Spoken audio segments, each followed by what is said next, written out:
Hey guys, welcome to another painting vlog. We are currently on a little painting trip, spending a few more days than the last one. I just have to give you a tour of this cabin as I don't have much more words to say, so I'll turn you around. It's absolutely beautiful around here. It's just nothing but the rolling hills in the British countryside. No craziness of the city, and after you walk down this path, this is what you see. Cute little archway. These are our easels in their all the glory. We didn't really get to use them on our last trip, but we really hope to take advantage of them this time. If you're not familiar with these sorts of easels, they are the Gurney easel, or well, they're inspired by the Gurney easel, and it's essentially just a tripod and this wooden device that we made. Highly recommend checking out his tutorials to show you how he makes them. I know I'm about to show you the cabin, but I can't not show you this. So we sat out here this morning having our coffee, getting ourselves together for the day, and this was our view. How perfect. It's so peaceful. Apart from the sheep over that way, but we don't mind them, they're just sheep. Alas, this is our little home for the next 3-4 days now. Yeah, we're on day 2. We're staying for 4 nights, 5 days.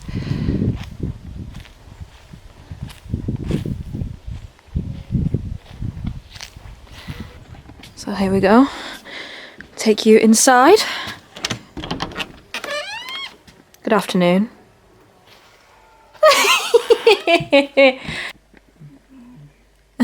It's fine, we're not ignoring you and seeing what you're drawing. That's me, by the way.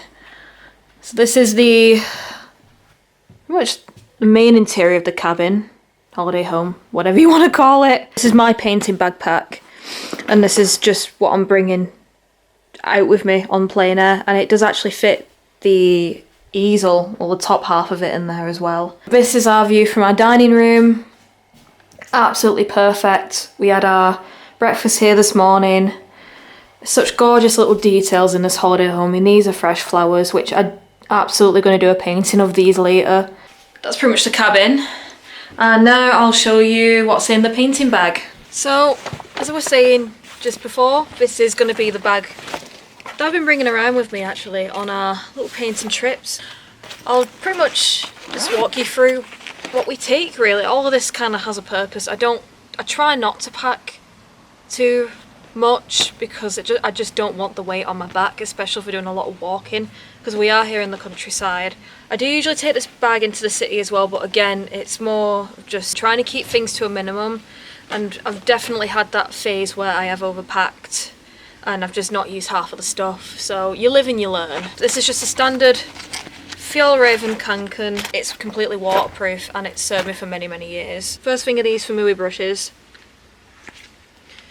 Literally just bought off Amazon, £20 for 4 of these travel brushes. They just screw together like this. Fantastic brushes. They're not like the highest quality, but they work pretty well. Also a viewfinder, again very cheap. Matt got me this one for Christmas.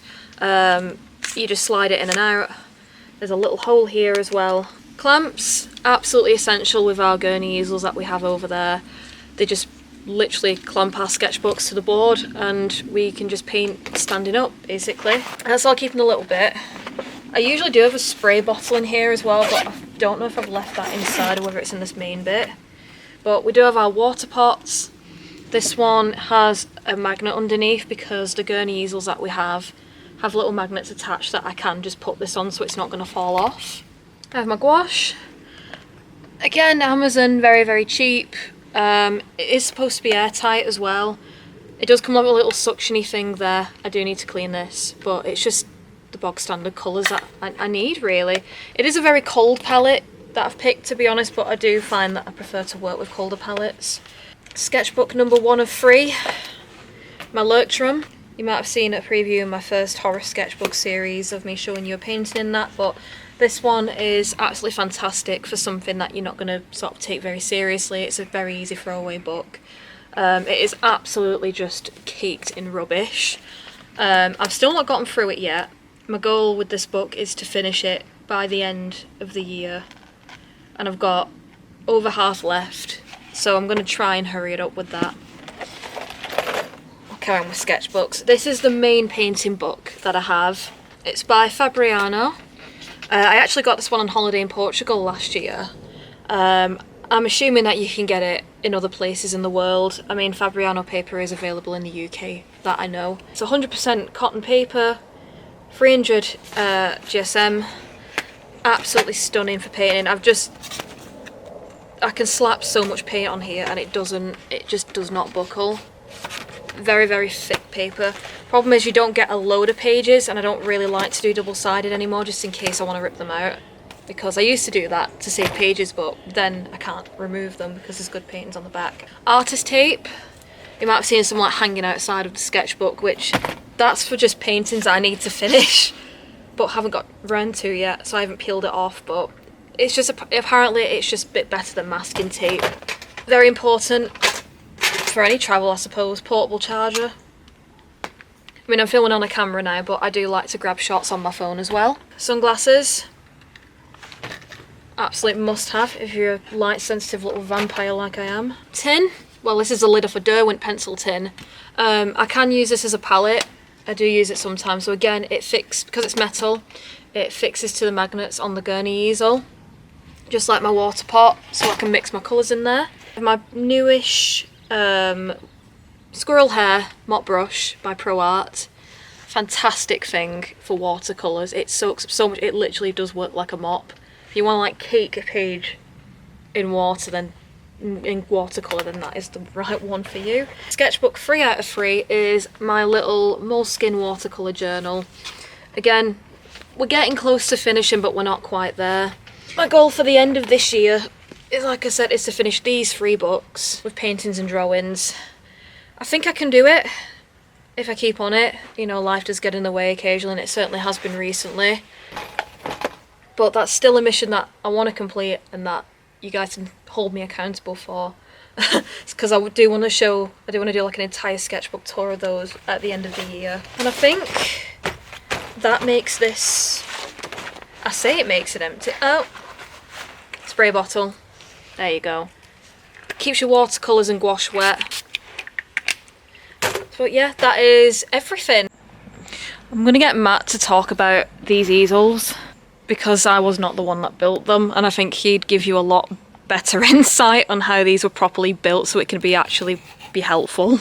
Alright, take it away, Matt. Right, so essentially what we've done is we found 2 pieces of wood from the range. So these are placemats that we found, which are about 26 centimetres by, I don't know, 30, something like that. I don't really remember. But they're not too thick, so they're quite lightweight.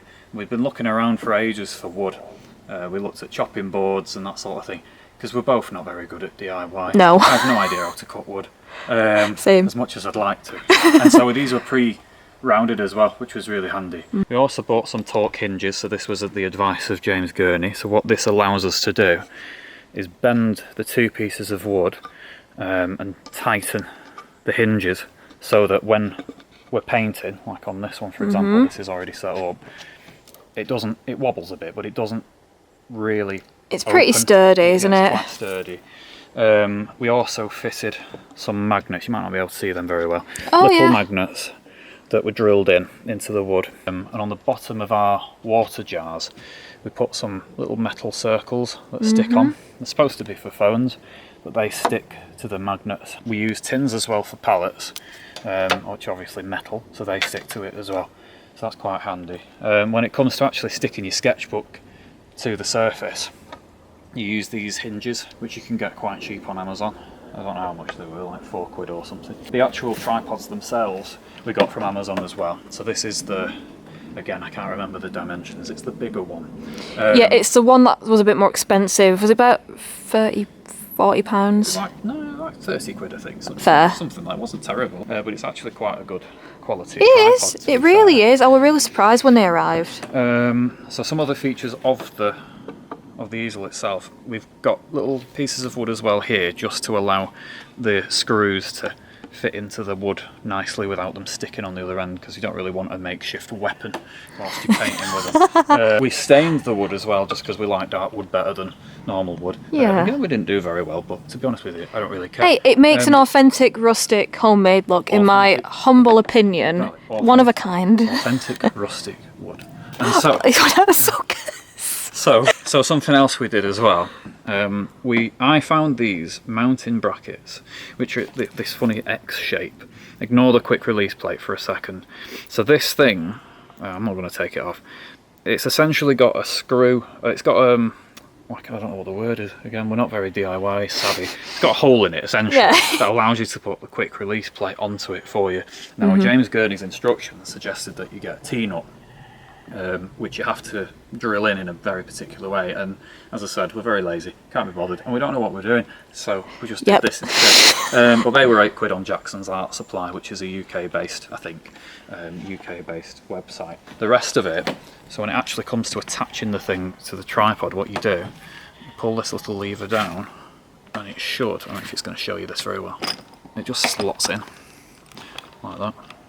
Yeah. And there you go. Simple as that, and you got it. Yeah, you can adjust it. It goes, you know, I mean, considering like you're over 6 foot, I'm only 5'3".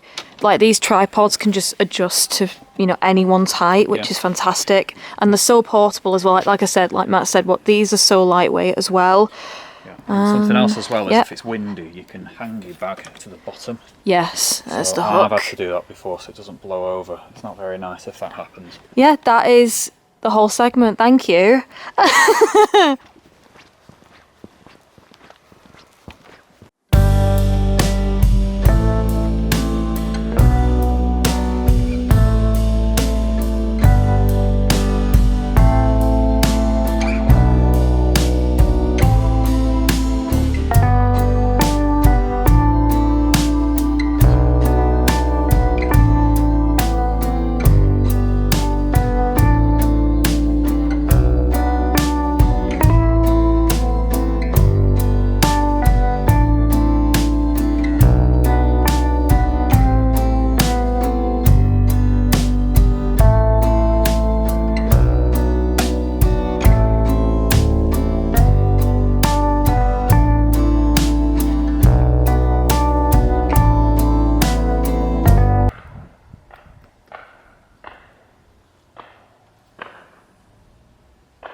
if it wasn't going to dry up at one point.